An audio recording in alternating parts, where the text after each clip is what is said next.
উত্তরায় গ্যাস বিস্ফোরণে 2 ছেলের পর মারা গেলেন বাবা, মায়ের অবস্থাও সংকটজনক।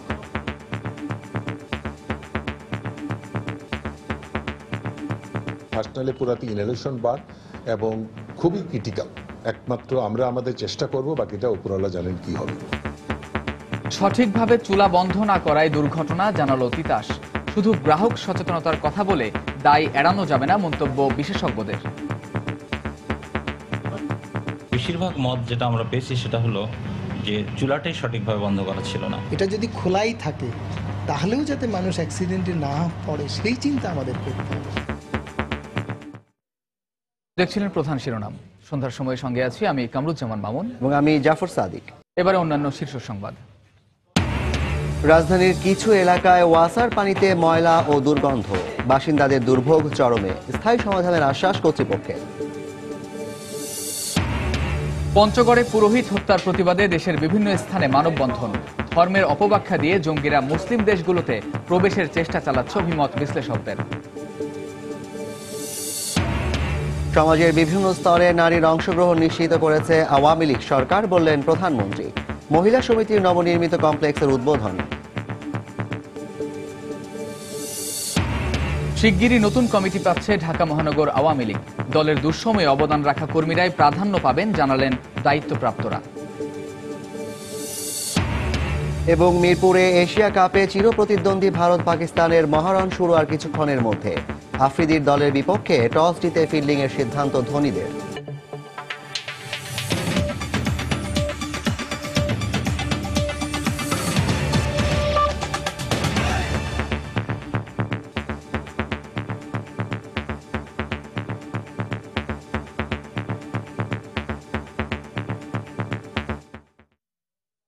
উত্তরায় গ্যাস বিস্ফোরণে 2 ছেলের পর মারা গেলেন বাবা, মার্কিন দূতাবাস কর্মকর্তা শাহনেওয়াজ। তার স্ত্রীর অবস্থাও সংকটজনক। চিকিৎসক জানিয়েছেন, যতই সময় যাচ্ছে ক্ষীণ হয়ে আসছে তার বেঁচে থাকার আশা।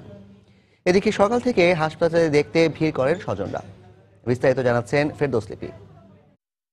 আমাকে সে ডাকছে যে সে এখন যেটা বলতে যাচ্ছে সেটা একটা শব্দ, একটা নাম বলতেছে। তার চোখের সমস্যা, তার পায়ের সমস্যা, তার এখানে ব্যান্ডেজ, এগুলো ব্যথা বাড়তেছে। ওনার যে 2 ছেলে আগে গতকাল রাত 8টার সময় মারা গেছেন, উনি হয়তো ওনাকে বলা হয় না, তারপরে ওনার মন থেকে হয়তো টান দিছে, বলতে পারতেছে যে ওরা কোথায়, ওরা তো নাই, তো ওদেরকে অমুক জায়গায় তোমরা দাফন করো। মারা যাওয়ার আগে শাহনওয়াজের অবস্থার কথা এভাবে জানাচ্ছিলেন ছোট ভাই সজল। পোড়া যন্ত্রণা থেকে রেহাই পেতে শাহনওয়াজ বিভিন্নভাবে আকুতি জানাচ্ছিলেন ভাইয়ের কাছে। এছাড়া 90% পুড়ে যাওয়া তার ভাবি সুমাইয়া এখনো অচেতন অবস্থায় রয়েছে বলে জানান তিনি। এদিকে পরিবারের সবার প্রিয় এই দম্পতিকে দেখতে শনিবারও সকাল থেকে ঢাকা মেডিকেলে ভিড় করেন স্বজনরা। তারা জানান, মাত্র 1 সপ্তাহ আগে বাসা বদলের পর এই পরিণতি মেনে নিতে পারছেন না। ডাক্তাররা যেটা বললো যে আসলে এখন আর কোনো আশা নাই, মানে তারা একদম 0% বলে দিছে যে এখন বাকিটা আল্লাহর ইচ্ছা। হার্টবিট পাওয়া যাচ্ছে না কখনো, বা শরীর ঠান্ডা হয়ে গেছে, মোটামুটি নাই বলা যায় আসলে। এদিকে শ্বাসনালী পুড়ে যাওয়ায় দগ্ধ স্ত্রীরও বেঁচে থাকার আশা ক্ষীণ বলে জানান ঢাকা মেডিকেল বার্ন ইউনিটের সমন্বয়ক ডাক্তার সামন্তলাল সেন। বডিতে ফ্লুইড নাই, শ্বাস নিতে পারছে না, শ্বাস অক্সিজেনের মধ্যে শ্বাস, ব্যথার ঔষধ, এই ধরনের চিকিৎসা করা হচ্ছে। বার্নটা এমন একটা বার্ন যেটা তো একটা বদ্ধ ঘরে হয়েছে, শ্বাসনালী পুড়ে গেছে, কোনো জায়গায় ওনারা যেতে পারেনি। শ্বাসনালী পুরাতে ইনহেলেশন বার্ন এবং খুবই ক্রিটিক্যাল। একমাত্র আমরা আমাদের চেষ্টা করব, বাকিটা উপরওয়ালা জানেন কি হবে। এই ঘটনায় অগ্নিদগ্ধ 2 ছেলে শুক্রবার মারা গেছে। তাদের মৃতদেহ রাখা হয়েছে হিমঘরে। তবে 6% দগ্ধ মেঝো ছেলে জারিফ আশঙ্কামুক্ত বলে জানান চিকিৎসক। ফেরদৌস লিপি, সময় সংবাদ, ঢাকা। দগ্ধ হয়ে দূতাবাস কর্মকর্তা শাহনেওয়াজ নিহতের ঘটনায় দুঃখ প্রকাশ করেছেন মার্কিন রাষ্ট্রদূত মার্সিয়া ব্লুম বার্নিকাট। বিকেলে ঢাকা মেডিকেল কলেজ হাসপাতালে ক্ষতিগ্রস্ত পরিবারের সদস্যদের দেখতে গিয়ে তিনি সাংবাদিকদের সঙ্গে কথা বলেন। ব্যক্তি পর্যায়ে অসচেতনতা এবং কর্তৃপক্ষের গাফিলতির কারণে গ্যাসের চুলার আগুনে প্রায়ই ঘটছে দুর্ঘটনা। তিতাস কর্তৃপক্ষের দাবি, গ্যাস লাইনের ত্রুটি এবং চুলা বন্ধ না করার কারণে গতকাল উত্তরায় একই পরিবারের 5 জন দগ্ধ হয়। বিশেষজ্ঞরা বলছেন, কেবল গ্রাহকদের সচেতন থাকার দোহাই দিয়ে নিজেদের দায় এড়াতে পারবে না কর্তৃপক্ষ। জীবনের জন্য যে খাদ্য তা তৈরিতে রাজধানীবাসীর অতি প্রয়োজনীয় উপকরণ গ্যাস, কিন্তু জীবন ধারণের এই উপাদানটিও মাঝে মাঝে হয়ে উঠছে জীবন নাশের কারণ। শুক্রবার উত্তরায় এমন আগুনেই পুড়ে গেছে গোটা একটি সংসার। এ ধরনের দুর্ঘটনা রোধে গ্রাহক পর্যায়ে অবশ্যই সতর্ক থাকতে হবে। চুলা জ্বালানোর আগে জানালাটা অবশ্যই খুলতে হবে, 5 মিনিট পরে চুলাটা জ্বালাতে হবে। রান্না করার পর অবশ্যই চুলা বন্ধ করা উচিত। ওই সেই একই কথা যে আমাদের গ্যাসের অপচয় হয়, সেটা রোধ হয়, প্লাস যে কোনো ধরনের দুর্ঘটনা থেকে আমরা বাঁচতে পারি। চেক না করলে এই যে যেই সমস্যাগুলো হয় 2 দিন পর পর 3 দিন পর পর যে ঘটনাগুলো ঘটে, এটার জন্য আসলে খুব মর্মান্তিক। উত্তরার ঘটনায় তিতাস কর্তৃপক্ষের দাবি, চুলা সঠিকভাবে বন্ধ না থাকায় এবং বাসার ভেতরের লাইনে ত্রুটি থাকায় এমনটি ঘটেছে। গতকালকের ঘটনায় বেশিরভাগ মত যেটা আমরা পেয়েছি সেটা হলো যে চুলাটাই সঠিকভাবে বন্ধ করা ছিল না। অবৈধ গ্যাসের সংযোগ, রাস্তা খননকালে আমাদের লাইন ক্ষতিগ্রস্ত করা, এই ক্ষতিগ্রস্ত লাইন থেকেও নির্গত গ্যাস অনেক সময় সিউরেজ লাইন হয়ে মানুষের বাসা বাড়িতে প্রবেশ করে এবং এই দুর্ঘটনার কারণ হয়ে দাঁড়ায়। এসব ছাড়াও রাজধানীতে মাঝে মাঝেই দেখা যায় এমন মৃত্যু ফাঁদ। গ্যাস লাইনের ত্রুটি, দীর্ঘদিনের পুরনো লাইন কিংবা নজরদারির অভাবেও ঘটতে পারে দুর্ঘটনা। বিশেষজ্ঞরা বলছেন, এক্ষেত্রে শুধু গ্রাহকদের সতর্ক থাকার দোহাই দিয়ে দায় এড়াতে পারে না কর্তৃপক্ষ। প্রতিকারের জন্য আমরা কোনো ব্যবস্থা করেছি আনুষ্ঠানিকভাবে, প্রাতিষ্ঠানিকভাবে সেরকম কোনো দৃষ্টান্ত এখন দেখা যাচ্ছে না। কথা আসলেই আসে যে মানুষের যিনি গ্রাহকের সচেতনতা বাড়ানো হবে, এটা দায়িত্ব এড়ানোর কথা। এটা যদি খোলাই থাকে তাহলেও যাতে মানুষ অ্যাক্সিডেন্টে না পড়ে সেই চিন্তা আমাদের করতে হবে। প্রয়োজনে নির্দিষ্ট সময় পরপর বাসায় গিয়ে নজরদারির বিষয়েও গুরুত্ব দিচ্ছেন বিশেষজ্ঞরা। গ্যাসের লাইন থেকে আতিকুর রহমান তমাল, সময় সংবাদ, ঢাকা। রাজধানীর কিছু এলাকায় ওয়াসার পানিতে বেশ কিছুদিন ধরেই ময়লা আর দুর্গন্ধ পাওয়া যাচ্ছে। তাই পানি ব্যবহারে মোটেও স্বস্তি পাচ্ছেন না এসব এলাকার বাসিন্দারা। তাদের অভিযোগ, ওয়াসার পানি চোখে দিলেই জ্বালা পোড়া করছে, পানি ফুটালেও গন্ধ যাচ্ছে না। ওয়াসা বলছে, শীতলক্ষ্যা নদীর পানির দূষণ কমাতে কেমিক্যাল ব্যবহারের কারণেই এই অবস্থা। তোহা খান তামিমের রিপোর্ট। চোখ জলে অসুস্থ হয়ে যায় লোক। আমি দুইবার আমার ওয়াইফকে ডাক্তারের কাছে নিয়েছি। ওয়াসার পানির কারণে অসুস্থ সহধর্মিনীর কথা জানাচ্ছিলেন রাজধানীর বেগুনবাড়ির বাসিন্দা মমতাজ আলী। কিছুদিন ধরে এই এলাকায় ওয়াসার লাইন থেকে আসছে ময়লা ও দুর্গন্ধযুক্ত পানি। শুধু বেগুনবাড়ি নয়, রাজধানীর ওয়ারি, শাহজাহানপুর, গ্রিন রোড, পুরানা পল্টন সহ বেশ কিছু এলাকায় ওয়াসার সরবরাহ করা পানি নিয়ে নানা অভিযোগ এলাকার বাসিন্দাদের। খাওয়া তো দূরের কথা, আমরা পানির কাছেই যেতে পারতেছি এমন অবস্থা, যেমন লাগে সাপ। শ্যাওলা পরে ভাত পাকালে ভাতে গন্ধ আসে। থাল বাসন ধুলে থাল বাসনতে তো মানে কেমন জানি একটা আস্তে গন্ধ আসে। ফুটানোর পরে পানিগুলো খুব লালচে হয়ে যাচ্ছে। চোখে পানি যাওয়াতে চোখ প্রচন্ড জ্বালাপোড়া করছে। রাজধানীবাসীর জন্য ওয়াসা ৭৮% পানি সরবরাহ করে থাকে গভীর নলকূপ থেকে, আর বাকি 22% পানি আসে নদী থেকে, যেখানে ব্যাকটেরিয়া ধ্বংসের জন্য পানিতে ক্লোরিন মেশাতে হয়। তবে কর্তৃপক্ষ বলছে, স্থায়ী সমাধানের জন্য পরিবেশ বান্ধব, টেকসই ও গণমুখী পানি ব্যবস্থাপনা করতে তারা চেষ্টা করছেন। যেহেতু পানিতে অ্যামোনিয়ার মাত্রা অনেক বেশি থাকে, সেই অ্যামোনিয়াটাকে সাবসাইড করার জন্য আমরা ক্লোরিন ব্যবহার করে থাকি। ক্লোরিনে ঝাঁঝ লাগে এবং একটা গন্ধ থাকে, কাজে খাওয়ার জন্য এটা নট রিকমেন্ডেড। বিশেষজ্ঞদের মতে, ক্লোরিন মেশানো পানি পান করলে হঠাৎ বমি অথবা পাতলা পায়খানা হতে পারে। হঠাৎ করে বমি হতে পারে, পাতলা পায়খানা হতে পারে। বাট বমি বা পাতলা পায়খানা বেশি হলে এমনও হতে পারে যে শক নিয়ে আমরা বলি যে আপনি রোগীর পালস পাওয়া যায় না, ব্লাড প্রেশার পাওয়া যায় না, আনকনশাস হয়ে যায়, শক নিয়ে হসপিটালে ভর্তি হতে পারে। এর সবচেয়ে খারাপ পরিণতি হচ্ছে কিডনি ফেল করতে পারে, যদিও তার পার্সেন্টেজ খুব কম। ভুক্তভোগী এসব বাসিন্দাদের নিকটস্থ ওয়াসার পাম্প থেকে পানির পরামর্শ দিয়েছে ওয়াসা কর্তৃপক্ষ। তোহা খান তামিম, সময় সংবাদ, ঢাকা। প্রধানমন্ত্রী শেখ হাসিনা বলেছেন, সমাজের বিভিন্ন স্তরে নারীদের অংশগ্রহণ নিশ্চিত করেছে আওয়ামী লীগ সরকার। বিকেলে রাজধানীর বেইলি রোডে বাংলাদেশ মহিলা সমিতির নবনির্মিত কমপ্লেক্সের উদ্বোধনী অনুষ্ঠানে বক্তব্য রাখেন তিনি। এ সময় প্রধানমন্ত্রী বলেন, সব ক্ষেত্রেই নারীরা দক্ষতার পরিচয় দিয়ে নিজেদের যোগ্যতা প্রমাণ করেছে। তৃণমূল পর্যায় থেকে নেতৃত্ব যাতে গড়ে ওঠে সেজন্য প্রথম উদ্যোগ নিলাম, স্থানীয় সরকার নির্বাচনে মেয়েদের জন্য 30% কোটা সংরক্ষিত আসন আমরা কিন্তু ব্যবস্থা করেছিলাম। সমাজে তৃণমূল থেকে একটা বিবর্তন এসে গেল যে না, নারীদেরকে অবহেলা করে না, তাদেরকে কাজে লাগানো যাবে, সমাজে তাদের একটা স্থান হবে। ঠিক সেইভাবেই কিন্তু আমরা এই অচল আয়তন ভেদ করে নারী সমাজের সামনে এগিয়ে নিয়ে এসেছি। এবং মেয়েদের যেমন ব্যবসা বাণিজ্যের ক্ষেত্রে মেয়েদের যেটা আরও জায়গা হয়, সেই জন্য আমরা বিশেষ সুবিধা কিন্তু দিয়েছি। যেমন এসএমই ফাউন্ডেশনের মাধ্যমে যদি মেয়েদের কেউ ব্যবসা করে তাহলে তাকে অল্প সুদে ঋণ দেওয়ার ব্যবস্থা নেওয়া হচ্ছে। স্বাভাবিকভাবে পুরুষশাসিত সমাজে প্রতিনিয়ত প্রতিবন্ধকতা তো আসেই, কিন্তু সেগুলো অতিক্রম করেই আমাদের চলতে হবে। নিজেদের অধিকারটা নিজেদেরকে আদায় করতে হবে, সেইভাবে গড়ে তুলতে হবে। আর সেটা হবে তখনই যখন আমরা আমাদের মেয়েদেরকে আরো সুশিক্ষিত করতে পারবো। খুব শিগগিরই নতুন কমিটি পাচ্ছে ঢাকা মহানগর আওয়ামী লীগ। ঢাকা দক্ষিণ ও উত্তর এই দুই ভাগে ভাগ করে ইতোমধ্যেই কমিটির খসড়া দলের সভানেত্রীর কাছে জমা দিয়েছেন দায়িত্বপ্রাপ্ত নেতারা। সময় সংবাদকে এই কথা জানিয়েছেন তারা। নেতারা জানান, কমিটি গঠনের ক্ষেত্রে দলের দুঃসময় অবদান রাখা কর্মীদেরই প্রাধান্য দেওয়া হয়েছে। তবে দলের ভারপ্রাপ্ত সভাপতি এম.এ. আজিজের মৃত্যুতে কমিটির গঠন নিয়ে নতুন করে ভাবতে হচ্ছে নীতি নির্ধারকদের। তাহসিনা জেসির রিপোর্ট। সর্বশেষ 2012 সালের 27 ডিসেম্বর অনুষ্ঠিত হয়েছিল ঢাকা মহানগরের সর্বশেষ কাউন্সিল। তবে পূর্ণাঙ্গ কমিটি এখনো ঘোষণা করা হয়নি। এক যুগেরও পুরনো কমিটি দিয়ে চলছে ঢাকা মহানগর আওয়ামী লীগ। গত বছর ঢাকা মহানগরকে উত্তর ও দক্ষিণ দুই ভাগে ভাগ করে খসড়া কমিটি গঠনের জন্য দায়িত্ব দেওয়া হয় দলের কৃষি ও সমবায় বিষয়ক সম্পাদক ডক্টর আব্দুর রাজ্জাক ও আন্তর্জাতিক সম্পাদক ফারুক খানকে। যাচাই বাছাই করে ইতোমধ্যেই খসড়া কমিটি দলের সভানেত্রীর কাছে জমা দেওয়া হয়েছে বলে জানিয়েছেন তারা। তৃণমূল পর্যায়ে আমাদের যারা নেতৃত্ব আছেন তাদের সঙ্গে আলোচনা করে একটা খসড়া তৈরি করেছে এবং সেই খসড়া আমরা আমাদের মাননীয় সভানেত্রী, মাননীয় প্রধানমন্ত্রীর কাছে ইতিমধ্যে দিয়েছি। এটা একটা চূড়ান্ত পর্যায়ে আছে। আমি মনে করি আর কিছুদিনের মধ্যে এটা ঘোষণা করা হবে। দুই নেতা আরও জানান, নগরের ভারপ্রাপ্ত সভাপতির মৃত্যু কিছুটা হলেও প্রভাব ফেলেছে কমিটি গঠনের ক্ষেত্রে। প্রস্তাবিত কমিটির একজন অবশ্যই পটেনশিয়াল প্রার্থী ছিলেন, কাজেই সেই বিবেচনা একটু প্রভাব পড়বে, একটু থমকে যাবে। আমাদেরকে নতুন করে আবার চিন্তা ভাবনা করতে হবে। ঢাকা মহানগর উত্তর এলাকায় যাদেরকে ত্যাগী নেতা হিসেবে আমরা জানি, তাদের অনেককেই এই নতুন মহানগর কমিটি, তারপর বিভিন্ন থানা ওয়ার্ড কমিটিতে তাদেরকে আনা হয়েছে। অতীতে বিশ্বস্ততা এবং সততা নিষ্ঠা, এই বিষয়গুলো সর্বোচ্চ গুরুত্ব দেওয়া হয়েছে। দলের যুগ্ম সাধারণ সম্পাদক জানান, কেন্দ্রীয় কাউন্সিলের আগেই ঢাকা মহানগর আওয়ামী লীগের কমিটি ঘোষণা করা হবে। আজিজ সাহেব ইন্তেকাল করাই অন্তকে তার মৃত্যুর অন্তকে 40টা দিন আমরা চাই যে অন্তকে এই শোকাবহ দিনগুলো পার করে নতুন কমিটি দেওয়ার। সেই কারণেও আমাদের কিছুটা বিলম্ব হচ্ছে।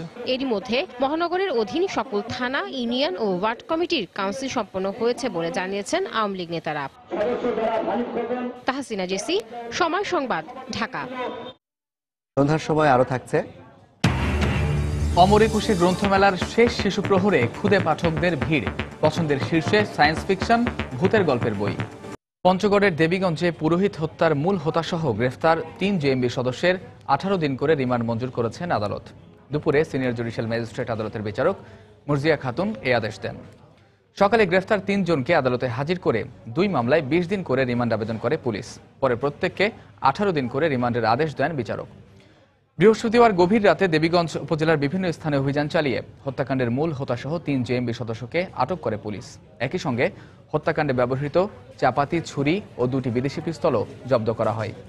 গত 21 ফেব্রুয়ারি ভোরে দেবীগঞ্জে নিজ বাড়িতে পুরোহিত জগেশ্বর রায়কে গলা কেটে হত্যা করে 3 মোটরসাইকেল আরোহী পালিয়ে যায়। এ ঘটনায় নিহতের বড় ভাই বাদী হয়ে একটি হত্যা মামলা এবং পুলিশ বাদী হয়ে অস্ত্র বিস্ফোরক আইনে আরও একটি মামলা করে।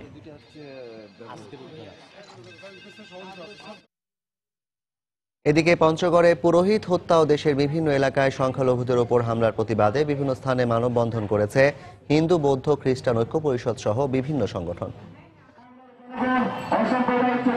শনিবার সকালে পঞ্চগড় শহরের চৌরঙ্গি মোড় এলাকায় মানববন্ধনের আয়োজন করে জেলা পূজা উদযাপন পরিষদ। ঘণ্টাব্যাপী এই মানববন্ধনে সব শ্রেণী পেশার মানুষ অংশ নেয়। এ সময় অবিলম্বে পুরোহিত হত্যায় জড়িতদের বিচার দাবি করেন তারা। একই দাবিতে ভোলা সদরে মানববন্ধন করেছে জেলার বিভিন্ন ধর্মীয় প্রতিষ্ঠানের নেতাকর্মীরা। তারা সংখ্যালঘু সম্প্রদায়ের উপর হামলার ঘটনার তীব্র নিন্দা জানান। দিনাজপুর প্রেস ক্লাবের সামনে মানববন্ধন কর্মসূচি পালন করে জেলা হিন্দু, বৌদ্ধ, খ্রিস্টান ঐক্য পরিষদের নেতাকর্মীরা। এ সময় ধর্মীয় প্রতিষ্ঠানগুলোতে নিরাপত্তা জোরদারে সরকারের হস্তক্ষেপ দাবি করা হয়। সাম্প্রদায়িক শক্তি মাথাচাড়া দিয়ে বিভিন্ন জায়গায় মসজিদের ইমাম, গির্জার পাত্রী এবং মন্দিরের পুরোহিতদেরকে হত্যা করছে। আমরা এই সমস্ত হত্যাকাণ্ডের তীব্র নিন্দা জানাই। দেবীগঞ্জের মঠে যে পুরোহিতকে নির্মমভাবে হত্যা করেছে, রক্তাক্ত করেছে, এই রক্তাক্ত হয়েছে বাংলার সুশীল সমাজ। আমরা এটা দৃষ্টান্তমূলক শাস্তি চাই। এছাড়া নাটোর, নেত্রকোনা ও হবিগঞ্জেও মানববন্ধন কর্মসূচি পালন করেছে বিভিন্ন ধর্মীয়, সামাজিক ও সাংস্কৃতিক সংগঠন। ফেরদৌস নির্ঝর, সময় সংবাদ। ধর্মীয় অনুভূতির অপব্যবহার করে জঙ্গি সংগঠনগুলো উন্নয়নশীল মুসলিম দেশগুলোতে আস্তানা গড়ে তোলার অপচেষ্টা চালাচ্ছে বলে মনে করেন জঙ্গিবাদ বিশেষজ্ঞ ও নিরাপত্তা বিশ্লেষকরা। এ অবস্থায় জনগণকে সচেতন করার পাশাপাশি শিক্ষা ব্যবস্থায় পরিবর্তন সহ বিদেশি অর্থায়নের ওপর সরকারি নিয়ন্ত্রণ ও নজরদারি বাড়ানোর পরামর্শ দিয়েছেন তারা। সকালে রাজধানীর গুলশানে বাংলাদেশ জঙ্গিবাদ বিস্তারে বিদেশি হাত শীর্ষক গোলটেবিল বৈঠকে আলোচকরা এ অভিমত ব্যক্ত করেন। মিজানুর রহমান কবিরের রিপোর্ট। সম্প্রতি দেশে ধর্মীয় সংখ্যালঘু ব্লগার ও বিদেশিদের উপর চালানো হামলার ঘটনায় জঙ্গিবাদ নতুন করে আলোচনায় আসে। এসব ঘটনায় আইএসের সংশ্লিষ্টতার দাবি তোলে জঙ্গিবাদ পর্যবেক্ষণকারী মার্কিন প্রতিষ্ঠান সাইট ইন্টেলিজেন্স গ্রুপ। বারবারই এসব বার্তাকে ভিত্তিহীন বলে মন্তব্য করে সরকার। তবে মার্কিন যুক্তরাষ্ট্র ও ইউরোপের বিভিন্ন দেশের উদ্বেগের মুখে বিষয়টি সব মহলেই চিন্তার কারণ হয়ে দাঁড়ায়। শনিবার রাজধানীর গুলশানে আয়োজিত জঙ্গিবাদ বিষয়ক আলোচনায় বক্তারা বলেন, বাংলাদেশের মতো দেশে ধর্মের অপব্যাখ্যা দিয়ে জঙ্গি সংগঠনগুলো আস্তানা গাড়ার অপচেষ্টা চালাচ্ছে। ধর্মের অপব্যাখ্যাকারী এই পাঞ্জাব থেকে এই ধর্মের যে অপব্যাখ্যা হয় আমাদের বাংলাদেশে এসে ঢেউ লাগে। ঘরোয়া অপশক্তিকে নিয়ে দাবা খেলছে বিদেশি হাত। জিহাদের বিভিন্ন অপব্যাখ্যা করে উগ্রবাদী মতাদর্শ তৈরি করে সুকৌশলে শান্তির ধর্মকে হিংসার ধর্মে রূপান্তরিত করা হয়। এ অবস্থায় জনগণকে সচেতন করার পাশাপাশি আইনশৃঙ্খলা রক্ষাকারী বাহিনী ও সংসদ সদস্যদের আরো সজাগ থাকার পরামর্শ দেন তারা। সরকারও এখানে অত্যন্ত সতর্ক পদক্ষেপ নিতে হবে। বগদাদি সাহেব অলরেডি খলিফা ইব্রাহিম হয়ে গেছেন, বাংলাদেশ এখনো বাকি আছে, ডিক্লেয়ার করে নাই যে বাংলাদেশে কে উনার আমির। প্রতিটি মাদ্রাসার রেজিস্ট্রেশন থাকতে হবে, আমাদের এখানে কিন্তু সেই রেজিস্ট্রেশনটা নাই এবং নিয়ত মাদ্রাসায় বাজাচ্ছে। কোন মাদ্রাসা কোথা থেকে অর্থায়ন আসতে পারে, বাইরে আসতে কোনো আপত্তি নাই, এটি সরকারের জানা থাকে। একটি মাত্র রাষ্ট্রীয় শিক্ষানীতি চলতে হবে। বাংলাদেশে আইএসের সরাসরি কোনো তদারকি নেই, এ ব্যাপারে একমত পোষণ করলেও কিছু কিছু সংগঠন তাদেরকে অনুসরণ করছে বলে অভিমত আলোচকদের। আল কায়দা, আইএস এগুলো একটা আইডিওলজিতে চলে গেছে। আইডিওলজি আইএস এর যে আইডিওলজি সেটা যদি এখানকার কোনো ইভেন ছোট সংগঠনও ব্যবহার করে তাহলে দে আর আইডিওলজিক্যালি কানেক্টেড উইথ আইএস। দেশে আইএসের উত্থানের মতো কোনো পরিস্থিতি ঘটেনি মন্তব্য করে বক্তারা সাংস্কৃতিক আন্দোলনের ওপরও গুরুত্ব আরোপ করেন। মিজানুর রহমান কবির, সময় সংবাদ, ঢাকা। যুদ্ধাপরাধী জামায়াত নেতা মীর কাশেম আলীর মামলায় আন্তর্জাতিক অপরাধ ট্রাইব্যুনালের প্রসিকিউশনের কোনো গাফিলতি থাকলে আপিলের রায় দেখেই তার বিরুদ্ধে ব্যবস্থা নেবে সরকার। এ মন্তব্য করেছেন আইনমন্ত্রী আনিসুল হক। সকালে মতিঝিলের ডিসিসিআই ভবনে সাংবাদিকদের এক প্রশ্নের জবাবে আইনমন্ত্রী জানান, সাময়িক বরখাস্ত হওয়া প্রসিকিউটর মোহাম্মদ আলীর বিরুদ্ধে ট্রাইব্যুনালকে তদন্তের আদেশ দিয়েছে সরকার।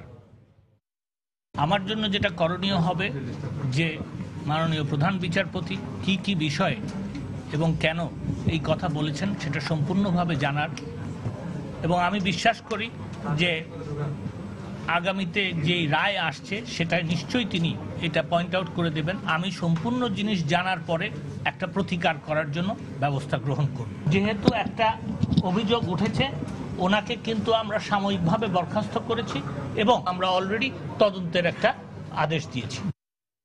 ইউনিয়ন পরিষদ নির্বাচনে প্রার্থী দিতে না পেরে বিএনপি নির্বাচন কমিশনের কাঁধে দোষ চাপাচ্ছে বলে মন্তব্য করেছেন খাদ্যমন্ত্রী অ্যাডভোকেট কামরুল ইসলাম। দুপুরে রাজধানী শিল্পকলা একাডেমিতে এক আলোচনা সভায় বক্তব্য রাখেন তিনি। সামরিক ছাউনিতে জন্মগ্রহণ করা দলটি কোনো অবস্থাতেই তৃণমূলে সংগঠিত হতে পারে না। কোনো ভালো মানুষ তারা প্রার্থী খুঁজে পাচ্ছে না। এমনও জায়গা আছে যে সমস্ত জায়গায় তার প্রার্থীর সংকট, অথচ তারা সেই সংকটটাকে আড়াল করার জন্যে, তাদের নিজের সমস্যাকে আড়াল করার জন্যে আজকে দৈনিক নির্বাচন কমিশনকে দৌড় দিচ্ছে। মীর কাসেম আলী সবচেয়ে জঘন্যতম ব্যক্তি, সবচেয়ে দুর্ধর্ষ ব্যক্তি। ওরাল এভিডেন্স, ডকুমেন্টারি এভিডেন্স সমস্ত কিছু পর্যালোচনা করে তাকে মৃত্যুদণ্ড তার প্রদান করা হয়েছে।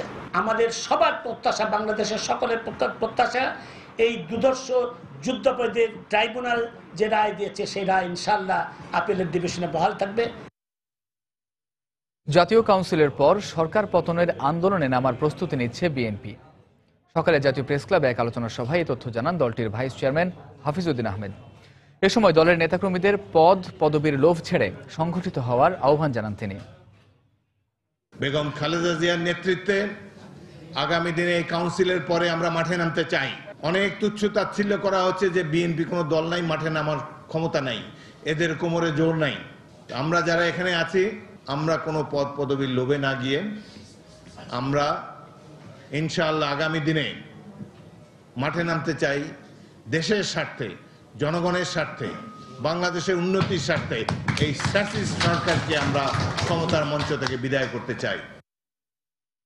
সন্ধ্যার সময় আরো থাকছে, যৌতুকের দাবিতে রংপুরে এক গৃহবধূর গায়ে কেরোসিন ঢেলে পুড়িয়ে হত্যা চেষ্টার অভিযোগ, 4 জনকে আসামি করে মামলা, অভিযুক্ত স্বামী গ্রেফতার। শিশু কিশোরদের পদচারণায় জমে ওঠে সাপ্তাহিক ছুটির দিনে অমর একুশে গ্রন্থমেলার শিশু প্রহর। সকাল 10:30টায় শুরু হয়ে বেলা 1টা পর্যন্ত চলে এই প্রহর। সকাল থেকেই শিশু কর্নারে আনন্দ উল্লাসের পাশাপাশি খুদে পাঠকরা অভিভাবকদের সঙ্গে বিভিন্ন স্টল ঘুরে পছন্দের বই কেনে। তাদের আগ্রহের তালিকায় ছিল সায়েন্স ফিকশন, হরর গল্পের বই। মেলা কর্তৃপক্ষ শিশুদের কথা চিন্তা করে মেলা প্রাঙ্গণে সিসিমপুর সহ বিভিন্ন শিশুতোষ অনুষ্ঠানের আয়োজন করে। শিশুরা ইকরি মিকরি, টুকটুকি আর হালুম কেঁপে আনন্দে আত্মহারা হয়ে ওঠে। বিকেলের পর এ ভিড় আরও বাড়ে।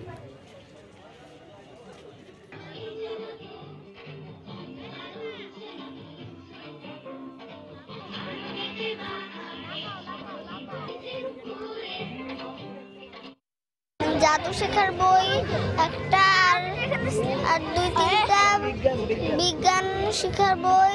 আমার ভূতের বই বেশি পছন্দ। টম এন্ড জেরি আর ঠাকুমার ঝুলি আর নানা দেশের কথা গল্প কিনেছি। ছোটরা যেমনি মুক্তিযোদ্ধা করেছে ওটা ওরকম গল্প ভালো লাগে, আমি ওদের নিয়ে এরকম একটা বই কিনেছি। মেলাতে যে শিশুদের জন্য যে বইগুলি আসছে ওরকম শিশু বাচ্চাদের উপযোগী করে বইগুলি আসা উচিত। অমর একুশে গ্রন্থমেলার শেষ দিকে এসে বইপ্রেমীদের ভিড় বেড়েছে। বইমেলার সবশেষ খবর জানতে চলে যাচ্ছে সহকর্মী পারমিতা হিমের কাছে, তিনি আছেন বইমেলায়। মামুন, বইমেলায় এখন বিদায়ের সুর। আসলে যেহেতু আর মাত্র 2 দিন আছে এই অমর একুশে গ্রন্থমেলা 2016 বাকি, আর এখন কিন্তু যেহেতু সন্ধ্যা 8টার মধ্যেই সব প্রবেশদ্বারগুলো বন্ধ হয়ে যায়, তো আমরা এখন একেবারেই শেষ প্রান্তে আছি মেলার।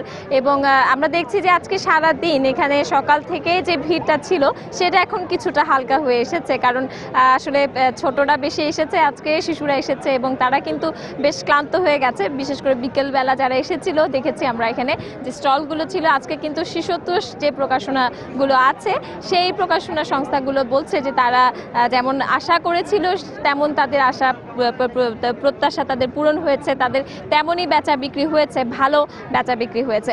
তো আরেকটি বিষয় হচ্ছে যে এখানে প্রতিদিন যে নতুন নতুন বই প্রকাশিত হয় সেই বইগুলো কিন্তু আজকেও আমরা দেখেছি 189টির মতো বই এখানে আছে। তো সব কিছু মিলিয়ে আসলে প্রতিদিনকার যে চিত্র আমরা দেখছিলাম, ছুটির দিনগুলোতে বেশ ভিড় হচ্ছিল, আজকে সেই ভিড় ছিল এবং আজকে শেষ শিশু প্রহর ছিল। তাই এখানে কিন্তু আজকে মোটামুটি রাজধানীর বাইরে থেকেও আমরা দেখেছি বেশ একটা লেখক এবং পাঠকদের ভিড় এখানে ছিল। এবং আর মাত্র 2 দিন আছে, কিছুটা অবশ্যই এগিয়েছে মেলার সময়সীমা। আগে যেখানে বিকেল 3টা থেকে শুরু হচ্ছিল, এখন সেটা দুপুর 2টা থেকে শুরু হচ্ছে, অর্থাৎ আগামীকালকের মেলা দুপুর 2টা থেকেই কিন্তু প্রবেশদ্বারগুলো উন্মুক্ত করে দেওয়া হবে। এবং এই শেষ 2 দিন প্রতি বছরের মতোই এই শেষ 2 দিনে আসলে যে পাঠকরা আছেন, সিরিয়াস পাঠকরা, তারা তাদের পছন্দের বইগুলো কিনতে আসবেন এটাই আশা করছেন আসলে আয়োজকরা। এবং মেলার বিদায়ের শুরু হলে এই সময়টিতে আসলে সবসময় এক ধরনের পরবর্তী বছরের জন্য এক ধরনের প্রস্তুতি, আয়োজন এবং লেখকদের মধ্যে সবার মধ্যে এক ধরনের উৎসব শেষ হওয়ার যে বেদনা সেটি দেখা যায়, সেটি কিন্তু আমরা এখন এই বইমেলায় আমরা আজকে দেখতে শুরু করেছি। তো মামুন, এই ছিল আমার কাছে আজকের বইমেলার খবর। দর্শক, বইমেলা প্রাঙ্গণ থেকে সহকর্মী পারমিতা হিম জানাচ্ছিলেন আজকের চিত্র। স্বাস্থ্যমন্ত্রী মোহাম্মদ নাসিম বলেছেন, এখন থেকে অপ্রয়োজনীয় ওষুধের দোকানের লাইসেন্স দেবে না সরকার। নির্দিষ্ট এলাকার জনসংখ্যা বিবেচনা করে ওষুধের দোকানের সংখ্যা নির্ধারণ করা হবে। দুপুরে আগারগাঁওয়ে এলজিইডি ভবনে টেকসই উন্নয়নের লক্ষ্যে সার্বজনীন স্বাস্থ্য সুরক্ষা বিষয়ক এক অনুষ্ঠানে তিনি বক্তব্য রাখেন। মুড়ি মুরগির মতো ওষুধের দোকান হয়ে গেছে। ধানমন্ডিতে কত জনসংখ্যার লোক আছে ঠিক করে সেই অনুযায়ী আমরা এখানে ওষুধের দোকানের লাইসেন্স দেবো। অপ্রয়োজনীয় ওষুধের দোকান করা হবে না। আমরা ওষুধ নিষেধ করেছি অলরেডি, এটা অনুমোদন হয়ে গেছে। সেখানে আমরা বসে আমি বলেছি যে আমাদের ওষুধের দাম, বিশেষত যে ক্যান্সারের ওষুধ বা কিডনি সংক্রান্ত ওষুধ, এইসব দামগুলি কমানোর জন্য, হার্টের ওষুধ কমানোর জন্য চেষ্টা করতে হবে।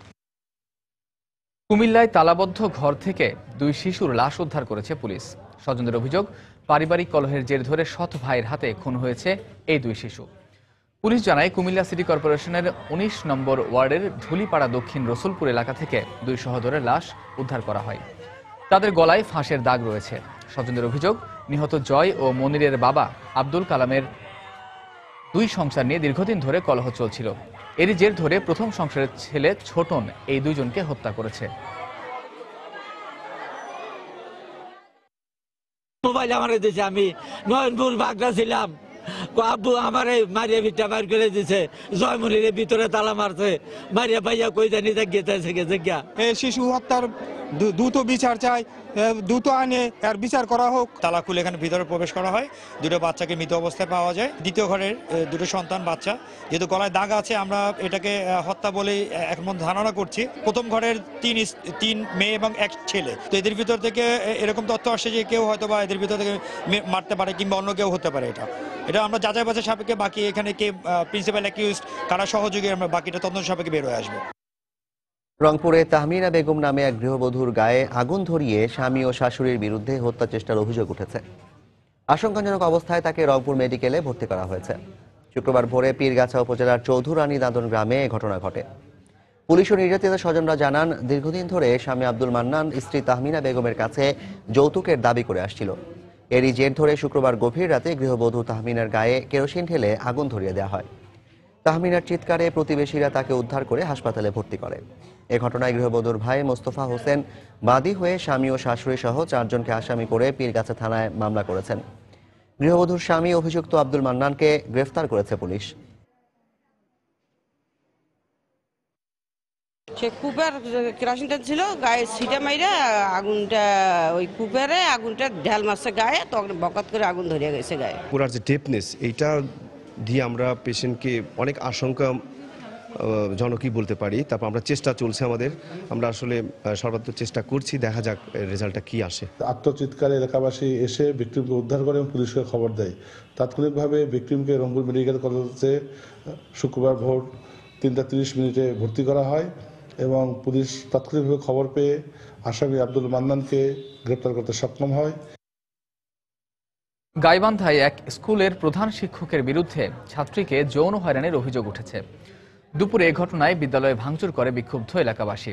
পুলিশ জানায়, গত বৃহস্পতিবার দুপুরে স্কুল ছুটির পর ওই শিক্ষার্থীকে একটি কক্ষে ডেকে নিয়ে যান প্রধান শিক্ষক আইনুল হক। বাড়ি ফিরে মা বাবাকে বিষয়টি জানায় নির্যাতিতা শিক্ষার্থী। এ ঘটনার প্রতিবাদে সকালে বিদ্যালয় ঘেরাও করে ভাঙচুর চালায় অভিভাবক, এলাকাবাসী সহ বিক্ষুব্ধ সহপাঠীরা। পরে উপজেলা নির্বাহী কর্মকর্তা পুলিশ প্রশাসনের হস্তক্ষেপে পরিস্থিতি নিয়ন্ত্রণে আসে। এ সময় অভিযুক্ত পলাতক প্রধান শিক্ষক আইনুল হককে দ্রুত আটক করা হবে বলে জানায় তারা।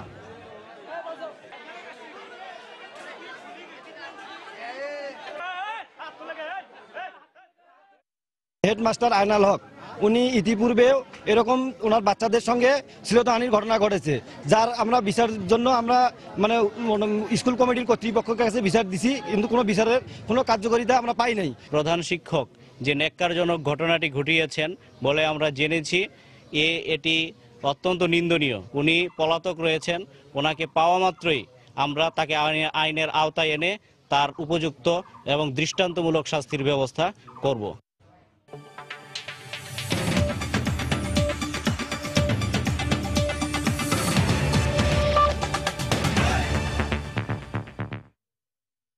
ইরানের 10ম জাতীয় সংসদ ও বিশেষজ্ঞ পরিষদ নির্বাচনের ভোট গণনা চলছে। এর আগে বিপুল সংখ্যক ভোটার উপস্থিতির কারণে রাজধানী তেহরান সহ বেশ কয়েকটি শহরে অন্তত 5 দফা সময় বাড়িয়ে স্থানীয় সময় শুক্রবার রাত 11:15টায় ভোট গ্রহণ শেষ হয়। প্রায় 70% ভোট পড়েছে বলে জানান ইরানি স্বরাষ্ট্রমন্ত্রী আব্দুল রেজা রহমানি ফাজলি। নির্বাচিত 290 জন জনপ্রতিনিধি আগামী 3রা মে সংসদ সদস্য হিসেবে শপথ নেবেন। এই নির্বাচনে বিশেষজ্ঞ পরিষদের 88 জন সদস্য নির্বাচিত হবেন। বুথ ফেরত জরিপে দেখা গেছে, নির্বাচনে অংশ নেওয়া 3টি প্রধান রাজনৈতিক দলের কেউই সংখ্যাগরিষ্ঠতা পাবে না। তবে ইরানের পার্লামেন্ট নির্বাচনের প্রাথমিক ফলাফলে সংস্কারপন্থীরা এগিয়ে রয়েছে বলে আভাস পাওয়া যাচ্ছে। এর ফলে উদারনৈতিক প্রেসিডেন্ট হাসান রুহানির সরকার আরও শক্তিশালী হবে বলে ধারণা করা হচ্ছে।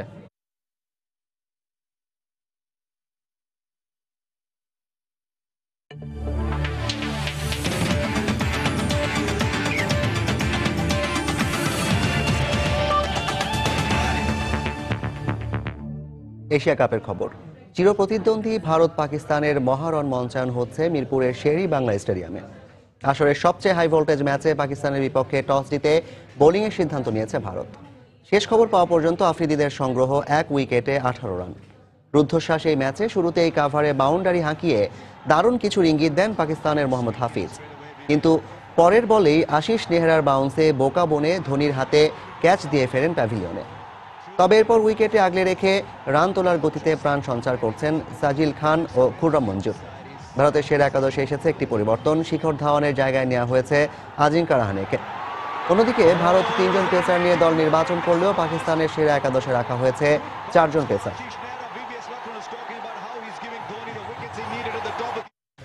এদিকে ভারত পাকিস্তানের হাই ভোল্টেজ ম্যাচকে ঘিরে দর্শকদের মাঝে দেখা দিয়েছে উন্মাদনা। সমর্থকদের সেই উচ্ছ্বাসের খবর জানাতে মিরপুর শের-ই বাংলা স্টেডিয়ামে আছেন সহকর্মী নিয়ামতুল্লাহ বাবু। আমরা সরাসরি চলে যাচ্ছি তার কাছে। বাবু,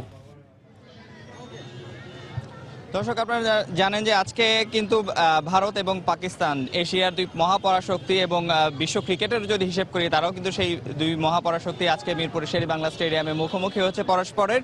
আর এখানে বলে রাখা ভালো, আমরা যখন থেকে এখানে এসে উপস্থিত হয়েছি সেই দুপুরের পরের থেকেই দেখছি যে প্রচুর সংখ্যক দর্শক কিন্তু এই ম্যাচটি উপভোগ করার জন্য স্টেডিয়াম অঙ্গনে এসে ভিড় জমিয়েছেন। এবং আপনারা এখনো দেখছেন যে এখানে কিন্তু অনেক লোকজন এখনো যারা টিকিট পাননি তারা কিন্তু ম্যাচ দেখার জন্য এখনো অপেক্ষা করছেন যে যদি কোনোভাবে টিকিট সংগ্রহ করা যায় তারা ম্যাচটি দেখবেন।